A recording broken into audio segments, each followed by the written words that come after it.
Sleeping Beauty. Sleeping Beauty. Long ago, there lived a king and queen who often said to each other, "If only we had a child." But they never did. After years of pining, the once cheerful queen would sometimes go to the pond to bathe alone and cry. On one of these days, to the queen's surprise, a frog hopped out of the water and said, "Do not cry, my queen. Your wish shall be fulfilled.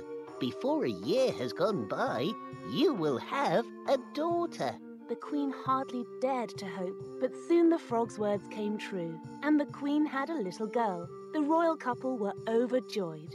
"We shall have a great feast to celebrate," the king declared. He invited his family and friends, and also the wise women of the kingdom, so they could meet his child. "But there are 13 wise women, and we only have 12 golden plates," said the cook. The king waved a hand and said, "Then tell one of the wise women she'll have to stay home." He did not consider, until it was much too late, how this would make the uninvited person feel. The feast was splendid, and when it came to an end, the wise women leaned over the cradle one at a time to bestow their magic gifts upon the baby. One gave virtue, another beauty, a third riches, and so on. Everything in the world a person could desire. 11 of the wise women had made their promises, when suddenly the 13th wise woman appeared. She was terribly angry that she'd been left out of the celebration, and to punish the king for this insult, she cried out, "When the king's daughter turns 15 years old, she will prick her finger on a sewing needle and will fall into a deep sleep forever." Her curse delivered, the scorned wise woman swept out of the room. Everyone was shocked, but the 12th wise woman, who had not yet bestowed her good wish, came forward. "I cannot completely undo such a powerful spell," she said, "but I can soften it." She bestowed her wish that the deep sleep would not last forever, but would end after 100 years. The queen was horrified. "Don't worry. We'll protect our daughter from this terrible misfortune," promised the king, who felt solely responsible, for it was he who had left out the 13th wise woman.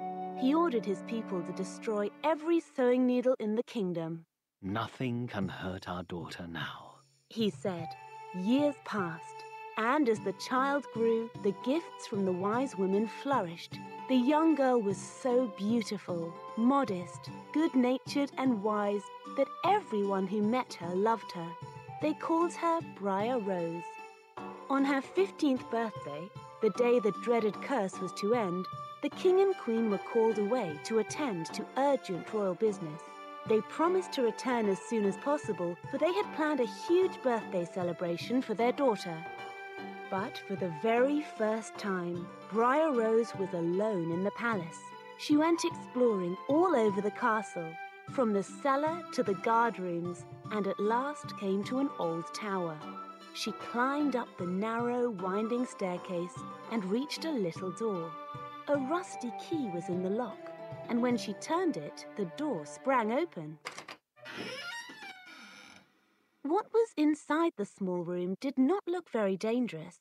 There, on a chair by a bed, sat an old woman sewing busily with a needle and thread. What Briar Rose did not know was that she was the 13th wise woman in disguise. "Good day," said the king's daughter. "What are you doing there?" "I am sewing," said the old woman and held out her work. Briar Rose stepped closer. "What is this silvery thing you're using to pull the thread?" asked the girl, and she reached towards the needle. But scarcely had she touched it when she pricked her finger and the curse was fulfilled. With a cry, Briar Rose collapsed on the bed and drifted at once into a deep, enchanted sleep. A magic slumber descended over the whole palace. The king and queen, who had just returned to the great hall, fell asleep with all the people of the palace court. The horses began to drowse in the stable, the dogs in the yard, the pigeons on the roof. Even the fire crackling on the hearth became quiet and slept. Even the wind stopped, and the leaves on the trees did not move. Around the castle, a hedge of thorns began to grow, which every year became higher, until at last it grew up and over the walls, so that there was nothing of the castle to be seen, not even the flag upon the roof. The story of the beautiful sleeping briar rose spread throughout the land, and from time to time, the sons of kings came and tried to battle through the thorny hedge to the castle. This was impossible, for the sharp thorns grew close together in tight snarls, and the king's sons got caught in them and could not make it to the palace. After many years, an adventurous prince came to the kingdom.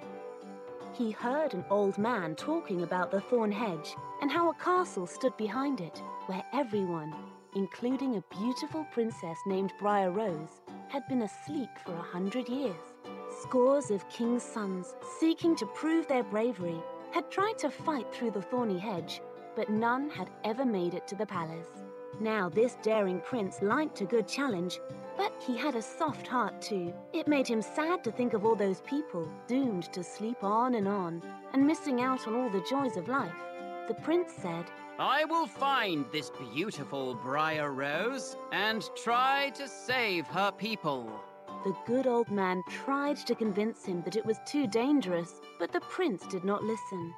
By this time, the 100 years of the curse had just about passed. When the prince came to the thorn hedge, he looked at it determinedly and raised his mighty sword. But the curse had just started to weaken, and before he could even slash downwards, the massive spiked hedge transformed into a tapestry of large and beautiful flowers, which parted and let him pass unhurt. The flowers closed again behind him. In the castle yard, he saw the horses and the spotted dogs lying asleep. On the roof sat the pigeons with their heads under their wings. And when he entered the house and stepped into the great hall, he saw the whole of the court lying asleep, and up by the throne lay the king and queen. The prince shook the king's shoulder, but he would not wake, for the last of the curse was strongest at the center of the castle and had not yet faded. The prince went on through the still and silent castle.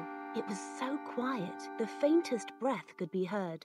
At last he came to the tower and opened the door to the room where Briar Rose was sleeping. There she lay, so beautiful he could not turn his eyes away. He had heard rumors that a kiss was the final action needed to break the enchantment. He stooped down and touched his lips to hers. As soon as he kissed her, Briar Rose opened her eyes, awoke, and smiled. Briar Rose and the prince went down the staircase together. The king awoke, and the queen, and the whole court. They all looked at each other in great astonishment. The horses in the courtyard stood and shook themselves. The dogs jumped up and wagged their tails. The pigeons on the roof drew their heads from under their wings and flew into the open country. And the fire on the hearth crackled again. In due time, the marriage of the prince and Briar Rose was celebrated with all splendor, and the king made certain no one was left out from that delightful feast, not even the 13th wise woman. In fact, the very first golden invitation went to her. The 13th wise woman happily attended, and after the magnificent wedding party, she thanked the king for his kindness, apologized for the curse she had cast in anger, and to make amends, she smiled a mysterious smile and whispered a mysterious spell that no one could hear. After casting her odd little spell, she ambled slowly into the dark forest. No one knows the intent of the strange woman's spell, but they do know this. Briar Rose and her soft-hearted prince lived contented to the end of their days in the happiest marriage the kingdom had ever seen. A joyful glow always seemed to surround them, and their hearts and the hearts of everyone in the kingdom were always filled with love. The end. The Little Mermaid. The Little Mermaid. In the deepest part of the ocean, where the water was as blue as sapphires and clear as crystal, there once lay a beautiful marine kingdom. The Sea King and his merpeople lived there. They could breathe underwater and had fish tails instead of legs. The king had 6 daughters, whom he loved dearly. One day, he gathered them together in the throne room. It's time you knew. By our kingdom's law, each of you is allowed to visit the surface once on your 18th birthday, so that you may understand the people who dwell in the land above. This news delighted the king's daughters. The surface, the human world. Oh, I can't wait. I heard the forests are filled with fish covered in ticklish hair. Those aren't fish, silly. Humans call them birds. And they aren't covered in hair. They're called feathers. One turned to the eldest and squeezed her hand tightly. You'll go first on your next birthday. Remember everything and tell us all about it. We'll all have our tales of the surface to tell. Let's record them for others of our kind. The youngest sister, simply known as the Little Mermaid, agreed. She was daydreaming already. More than the others, she'd always longed to visit the human world. Her heart ached thinking about it. The land above sounds marvelous and strange. I can't wait to explore it. The Little Mermaid and her sisters were each born a year apart. Every year, one of her sisters went to the surface and returned with tales of the wonderful human world, with its yellow sun that turned red at the end of the day, and its land that pulled humans to the ground, where they stood on legs. Soon I'll see it all with my own eyes. Finally, the Little Mermaid's 18th birthday arrived. My youngest daughter, I know you've longed for this day. Enjoy the surface, but be careful. The Little Mermaid thanked her father, kissed each of her sisters, and whirled upwards excitedly. She broke the surface and was greeted with a sight more amazing than she'd ever imagined. A ship and humans. They're having a party. More merry music! Let's dance! Who is that? He was the prince, and it was his birthday as well, his 21st.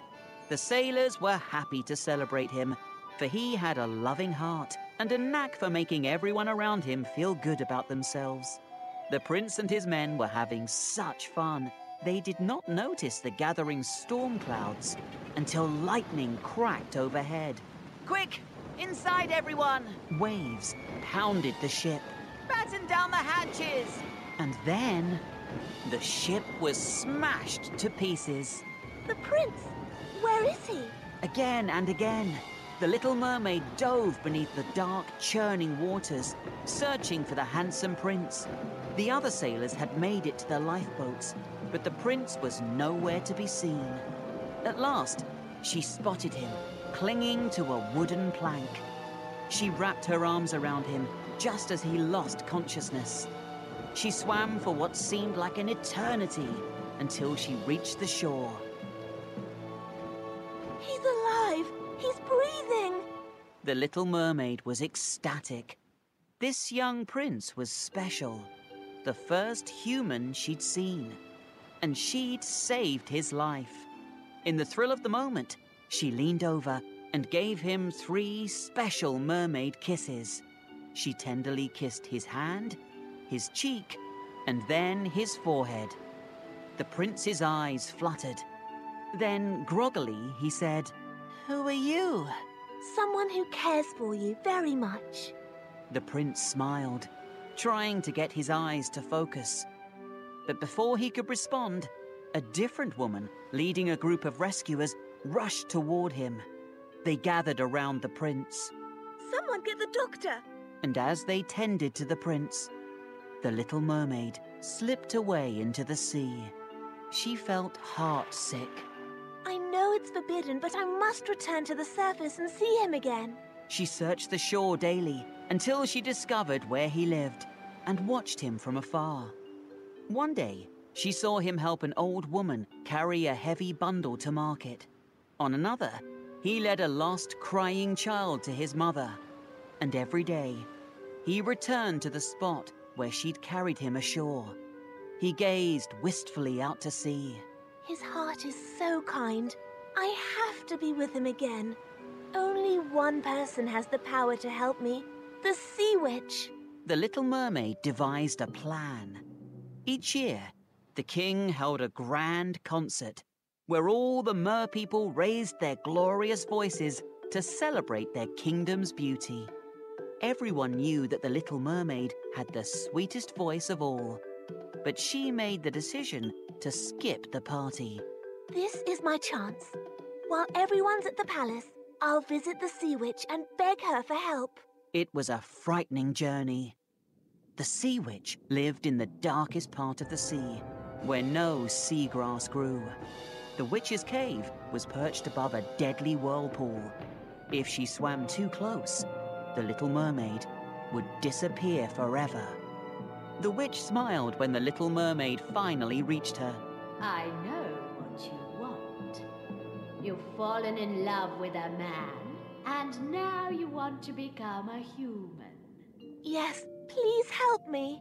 The witch fed a struggling shrimp to her pet sea snake. I can help you, but this magic comes at a great price. What do you mean? First, if you become a human, you can never return to your sea kingdom. My voice? How will I talk to him? How will we get to know each? Potions aren't free. Your voice is the only payment I'll accept. The Little Mermaid looked the Sea Witch in the eye. It's a deal. The Sea Witch cackled and handed the Little Mermaid a black potion. The mermaid drank it and fell immediately into a deep trance. Magic swirled around her and propelled her to the surface. When she woke, she was lying on the beach. The prince stood above her. "Miss, are you all right?" The Little Mermaid opened her mouth to speak, but nothing came out. "It's okay. You've had an accident. Here, take my coat. Let me help you up." She took his hand and then she stood. She had legs. She was human. The potion had worked. "Whoa, careful! Here, lean on me until you're feeling steady." He put his arm around her and they walked together to his palace. "Do you know how to get home from here?" The mermaid shook her head. "Don't worry. You can stay with us and recover until we figure out where your family lives." The Little Mermaid nodded gratefully. Over the next few weeks, the prince introduced the mermaid to all kinds of new things. "I see you've never learned to ride a horse. Lucky for you, I'm an excellent teacher." Of course, human food seemed very exotic to the mermaid too. "From your expression, I'd swear you never tasted an apple before. It is sweet, isn't it? You know, your enthusiasm makes me appreciate everything more." It soon became clear to the king that the prince had feelings for this strange foundling girl. Son, I want to see you marry before my time comes. Is there someone special who might become your bride?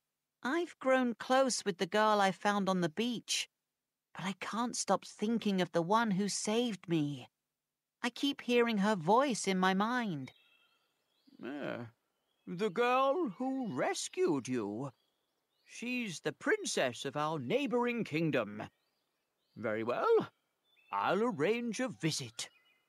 From nearby, the mermaid overheard this conversation with despair.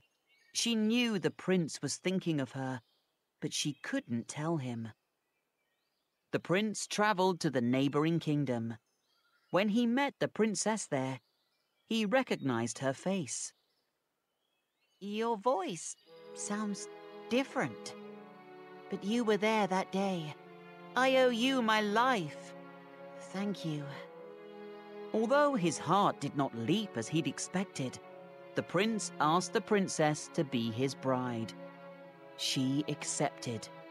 The prince returned to his palace to prepare. When the Little Mermaid heard about this engagement, she ran weeping to the shore. Her thoughts raced. This was all a terrible mistake. She hid her face and cried. Then, when she needed them most, her sisters emerged from the waves in front of her. Littlest sister, your cries carried to our kingdom. We know what the witch did and heard the gossip about the prince's wedding. Is it true? The little mermaid nodded and sobbed. She wished she could explain that the prince was confused. He thought that the human princess had dragged him ashore. But it was the little mermaid who'd saved him. She was the one who loved him. And now she would lose her love and her life.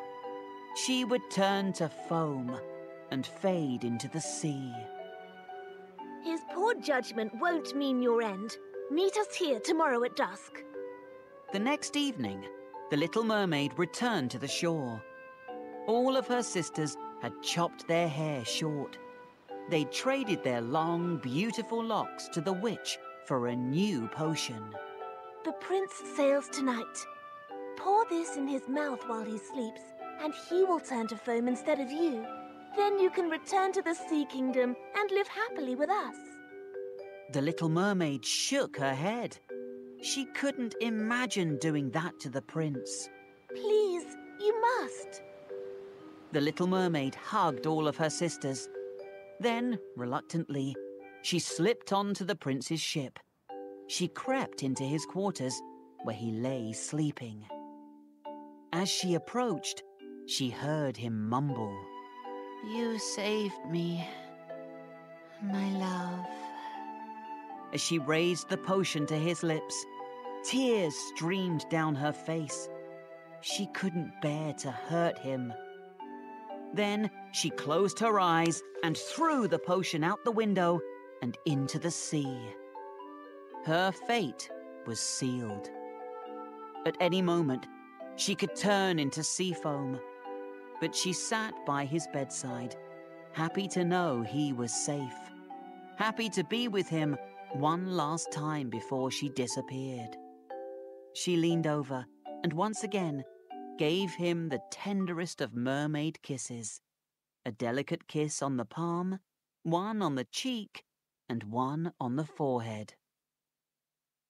His eyes opened, and he smiled. Those kisses. It was you who saved me, wasn't it? You're the one I've been looking for. You are the one I love.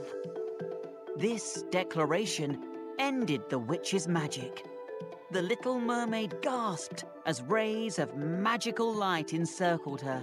I can speak. You broke the curse. Your voice. It's so beautiful. The prince and the little mermaid were soon married. And as a wedding present, the Sea King changed his laws. Each year, he and the little mermaid sisters came to visit, and they all lived in blissful happiness ever after. The end. The Frog Prince. The Frog Prince. One fine evening, a young princess put on her cape and boots and went out to take a walk in the woods. When she came to a cool spring of water, she sat down to rest for a while. The princess had a golden ball in her hand, which was her favorite plaything. She was always throwing it up into the air and catching it again as it fell. After a while, she threw it up so high that she missed catching it. The ball bounced away and rolled along the ground until at last it fell down into the water. The princess looked into the spring for her ball, but it was very deep, so deep that she could not see the bottom. Then she began to cry. Alas! If only I could get my golden ball again, I would give all my fine clothes and jewels and everything that I have in the world. While she was speaking, a frog poked its head out of the water. Princess, why do you cry? Perhaps I can help you. What can you do for me, little frog? My golden ball has fallen into the spring. I do not want your pearls, jewels, and fine clothes. But if you will love me and let me live with you and eat food from your golden plate and sleep upon your bed, I will swim down and retrieve your golden ball. What nonsense! And from a talking frog. thought the princess. But he is just a frog. He will never be able to leave his pond and visit me, but he may be able to fetch my ball. So she said to the frog, If you bring me my golden ball, I will do all that you ask. Then the frog dove headfirst deep under the water. After a little while, he came up again with the ball in his mouth and threw it to the edge of the spring. As soon as the princess saw her golden ball, she ran to pick it up. She was overjoyed to have it in her hand again and paid no attention to the frog. She ran home with her ball as fast as she could. The frog called after her, Come back, princess, and take me with you, as you said. but she did not listen. The next day, just as the princess sat down to dinner, she heard a strange noise. Tap, tap, splash, splash. It sounded like something was coming up the marble front steps. There was a gentle knock at the door, and a strange voice cried out, Open the door, my princess dear. Open it for your true love here. Remember the promise you said to me before I saved your ball for thee? Then the princess ran to the door and opened it, and there she saw the frog. Impossible! At this sight, she was sadly frightened. She slammed the door as fast as she could, and she went back to her seat. Her father, the king, saw that she was frightened. What is wrong, my dear? There is a nasty frog at the door. She said, He lifted my golden ball out of the spring this morning, and I told him that he could live with me here. I did not think he would ever be able to get out of the pond, but there he is at the door, and he wants to come in. While she was speaking, the frog knocked again.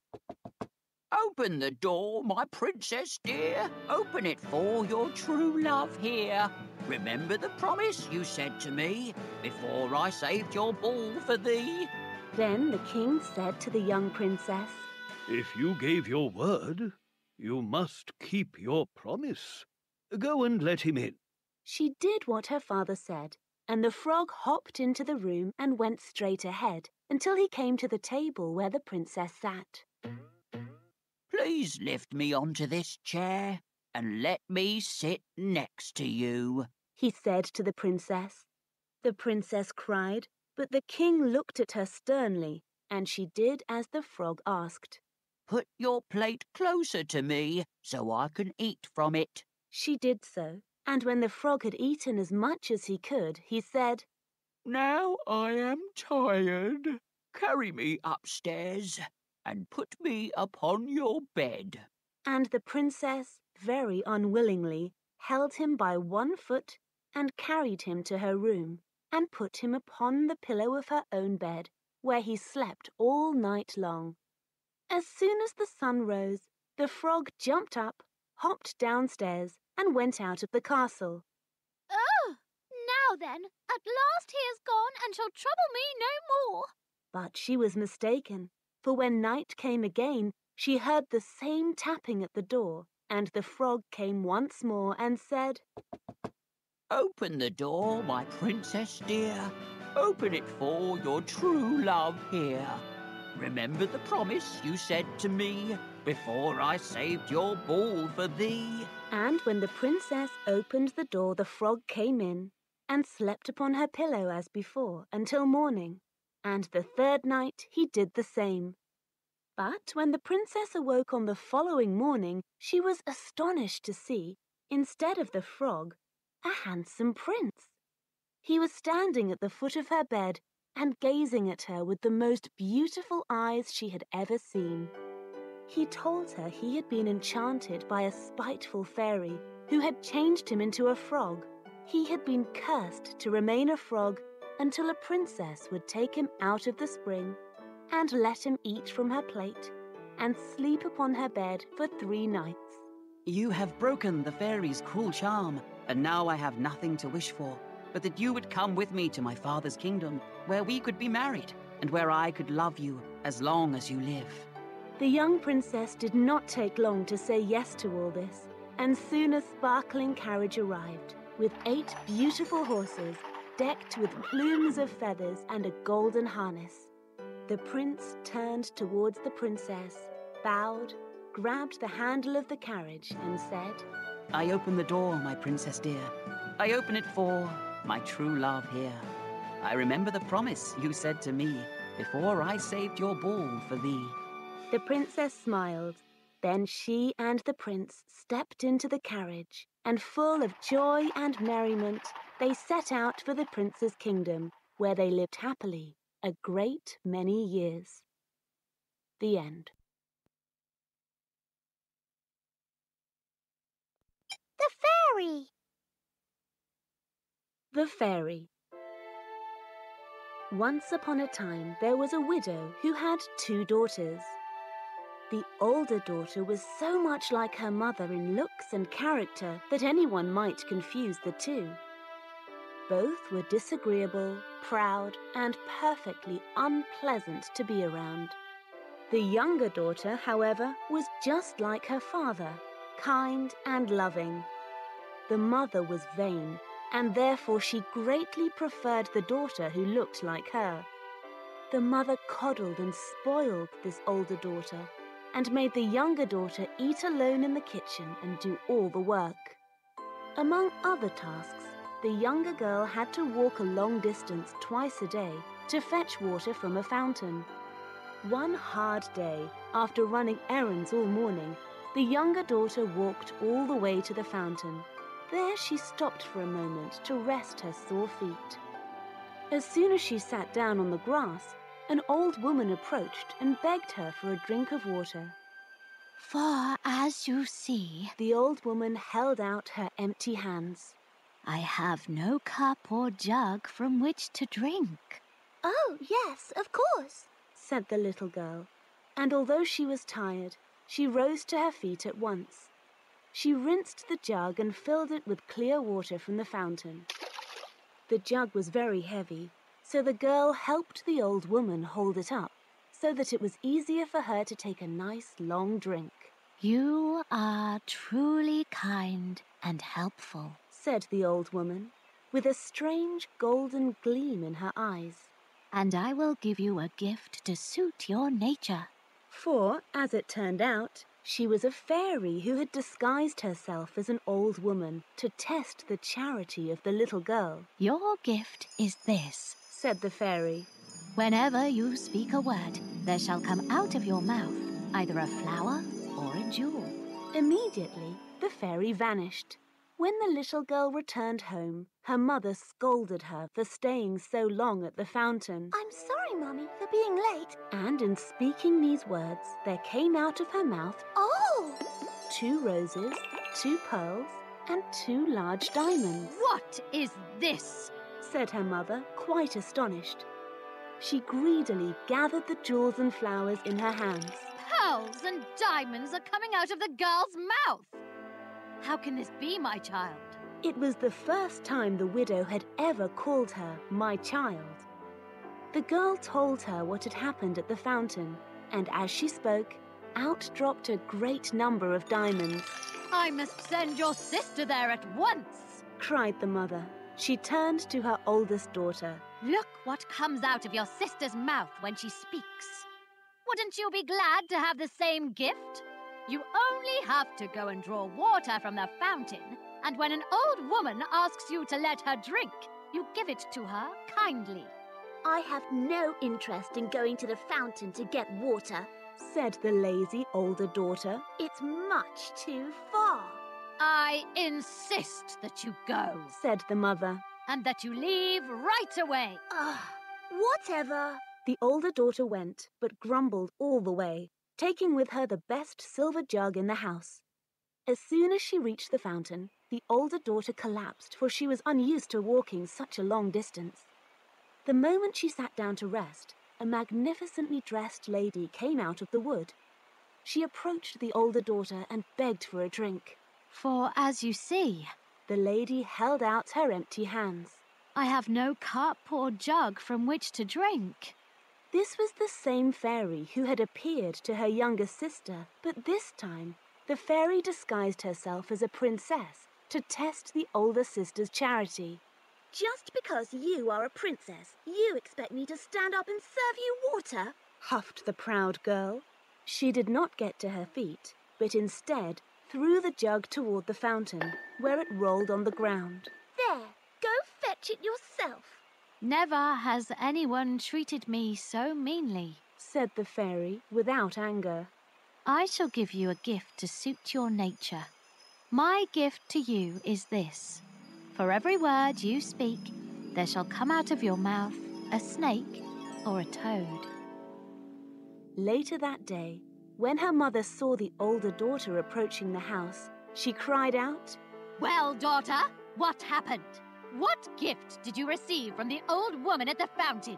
Gold and silver coins, perhaps? Well, Mother, the unhappy girl began, and out of her mouth came a snake and a toad. Oh, mercy! Cried the mother. What happened? But the older daughter clapped her hands over her mouth and would not answer. The mother whirled toward the younger sister.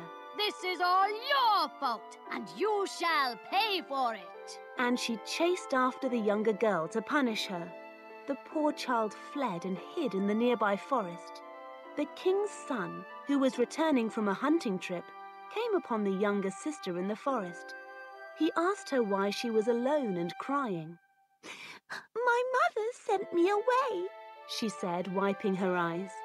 To the prince's amazement, he saw pearls and diamonds drop out of her mouth. He asked her how this had happened, and the girl told him the whole story. The king's son told her she was welcome to stay at their castle, and she did. There, the prince got to know the younger sister and loved her for her kind and generous heart. Eventually, and to the great delight of the whole kingdom, they were happily married.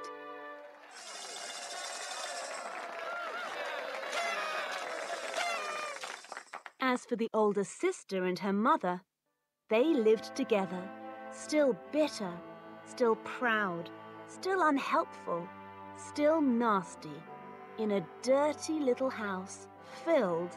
Mother! No! Don't speak! Mother! filled with snakes and toads. The end.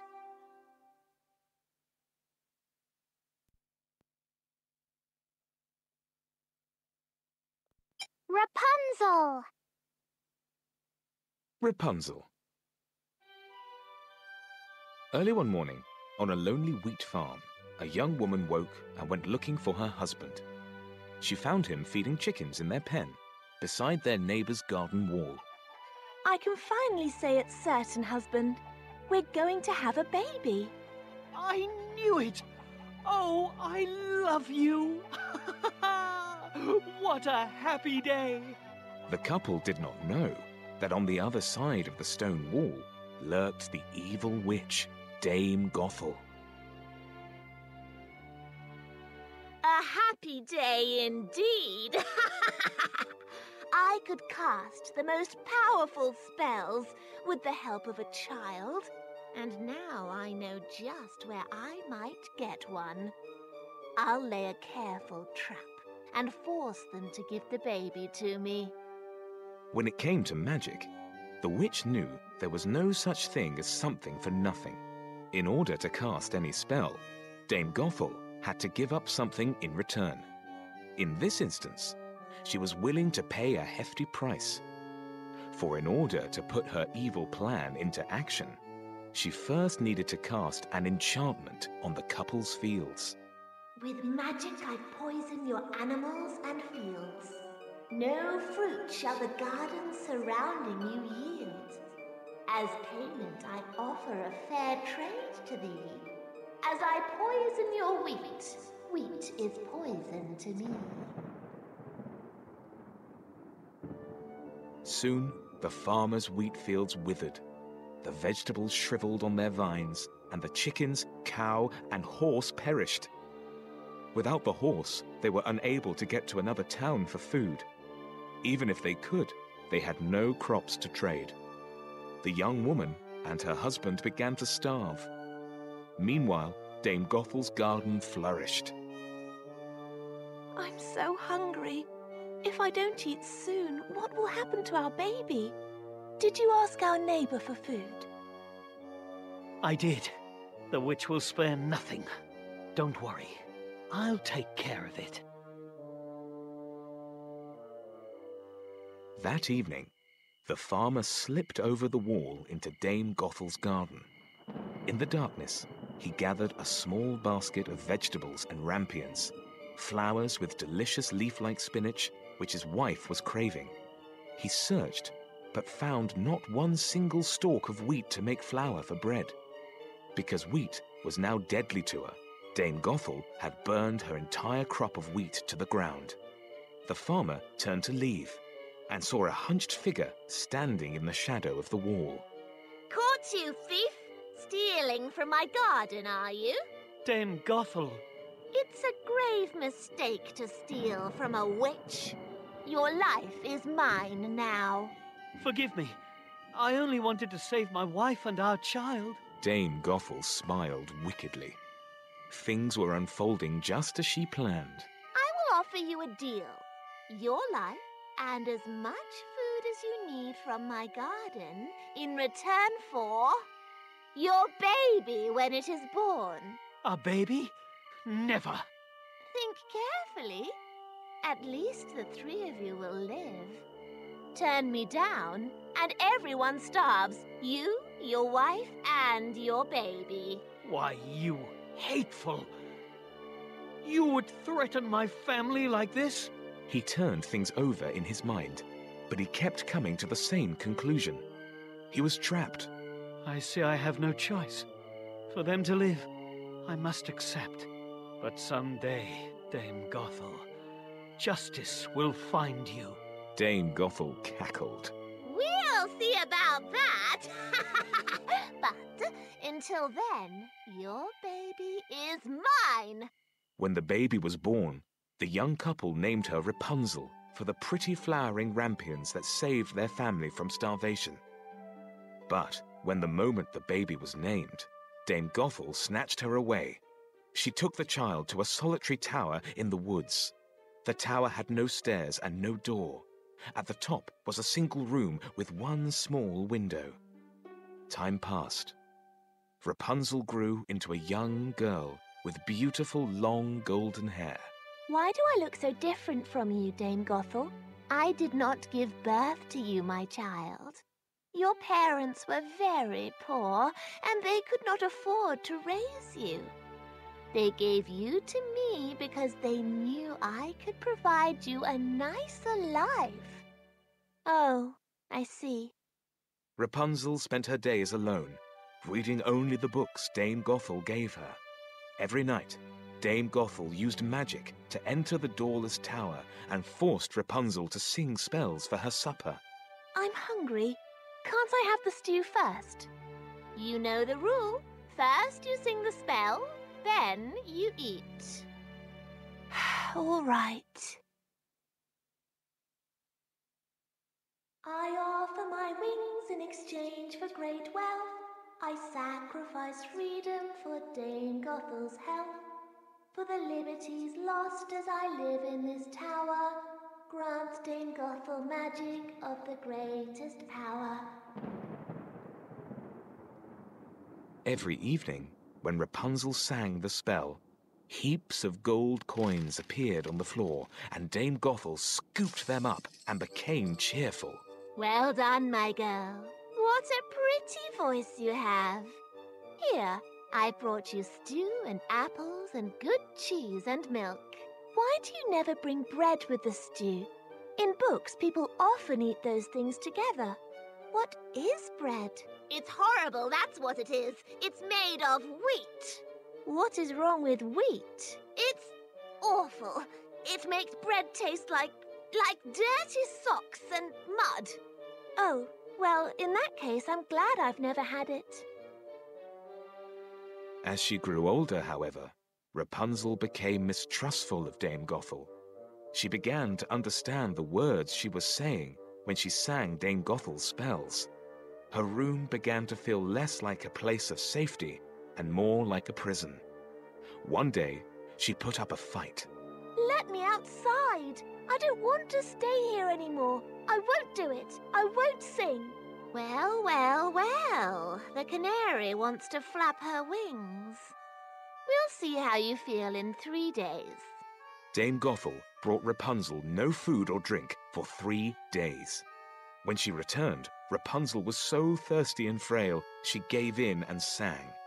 She did not refuse again. Months passed slowly in the tower. One day, Rapunzel was singing a song she'd invented. An ocean crashing wave on wave, a city where the streets are paved. But most of all I long to see the parents who gave up on me. They must have had good reason then, but when I travel there again, they'll love this daughter of their own who bravely made her way back home. Before long, she heard someone calling outside. She went to the window. Hello up there. I'm Peter, the baker's son. I've travelled a great distance and I'm very thirsty. Can I trade you some bread for a drink? I've heard bread tastes like dirty socks and mud. Are you joking? You won't trick me into eating bread, baker's boy. But don't worry, no need to trade. You may have water for free. The baker's boy walked all the way around to the tower and looked up, puzzled. How do I bring you my bottle? I can't find the door. There isn't a door. I'm trapped up here. Rapunzel thought for a moment. I know. I'll let down my braid. You can tie it to your basket. Put the bottle inside and I'll pull it up. All right, but I'm sending up some soft rolls for you. I don't know where you've been buying your bread, but ours tastes like heaven. The rolls did smell wonderful.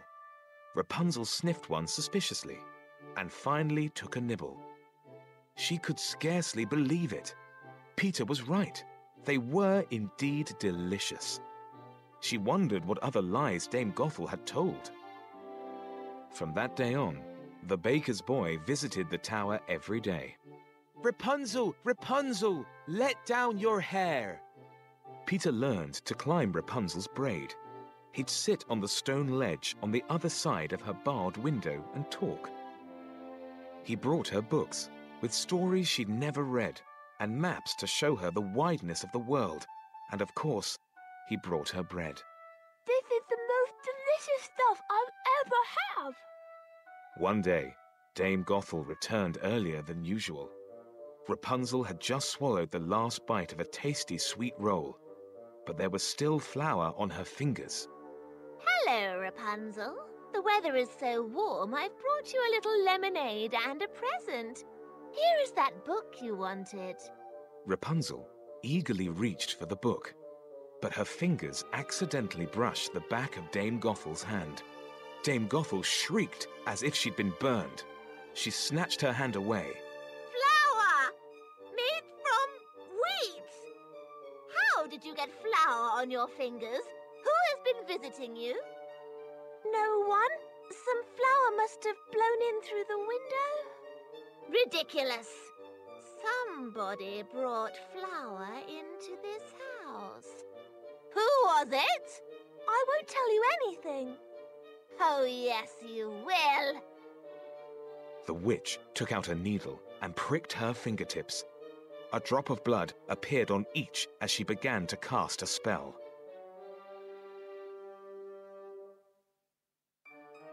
I offer a trade. Let honesty reign. In exchange for the truth, I suffer this pain. The witch stalked towards Rapunzel. Who has been here? How did this person get up the tower? Dame Gothel's magic spell took effect.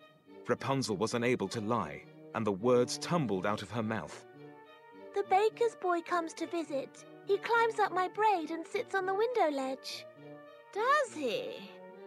Dame Gothel took out a large, sharp knife and sawed off Rapunzel's braid before she could protest. The next time your little friend climbs this braid, he'll find me and this knife at the other end of it. And as for you, Rapunzel, 3 days wandering lost in a gloomy forest ought to make you thankful for the roof I've kept over your head. Another spell. I'll go 3 days without sleep. In return, send Rapunzel to the woods dark and deep. In a moment, Rapunzel stood in the cool shadows of the murky forest. Mossy green tree trunks surrounded her. Rapunzel gazed around and smiled. Dame Gothel did not know it, but for years Rapunzel had dreamed of escaping the tower. To prepare, she'd cleverly memorized the maps Peter had brought. She only needed a landmark, and she could find her way. Rapunzel immediately began to follow a deer path through the woods. She reached a small clearing and discovered a pond whose surface was covered in flowering lilies. This must be Lily Pond. That means the tower is northwest of here. I have to warn Peter before he reaches it. Rapunzel ran through the woods for miles. She was very near the tower when she spied Peter's familiar blue cloak. She dashed and caught up with him. Peter, thank goodness! Rapunzel, how did you get out of the tower? What happened to your hair? Rapunzel warned him about Dame Gothel, and they came up with a plan of their own. Rapunzel filled her pocket with flour and crumbs from the loaf of bread Peter had brought in his basket. Then Peter approached the tower, while Rapunzel hid in the woods. Rapunzel, Rapunzel, let down your hair! After a moment, the shining, golden braid dropped down from the tower window. Inside the tower, Dame Gothel held the braid, feeling the tug of someone climbing. With viciousness in her heart and a wicked knife at her hip, the witch kept her eyes on the window ledge and waited to pounce on the boy who'd brought poison into her tower. 2 hands gripped the ledge, but to Dame Gothel's surprise, it was Rapunzel who swung herself up to the barred window. Rapunzel, what are you doing here? This. Rapunzel reached into her pocket, grabbed a palm full of flour, and blew a cloud of it into Dame Gothel's face.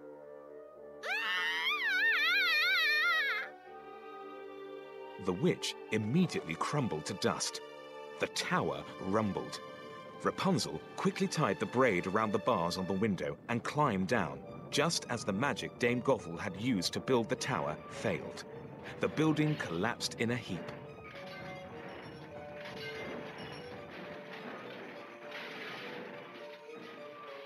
Rapunzel stepped away from the rubble, unharmed. You did it! It worked! I'm free! I can finally leave! Rapunzel and Peter asked around in nearby villages and learned the name of a town where it was rumored a witch had forced a couple to give up their baby. At long last, Rapunzel returned to the cozy farmhouse where she'd been born. Rapunzel, is that you? My girl, you're home! Mother! Father! The two hugged Rapunzel tightly. We always knew one day you'd come back to us. Rapunzel's parents' farm had suddenly begun to thrive. From the golden wheat they grew, they made rich flour. Eventually, Rapunzel and the baker's boy opened their very own bakery in a nearby village. It became famous throughout the land for its soft, delicious bread and tasted nothing like socks. And they all lived happily ever after.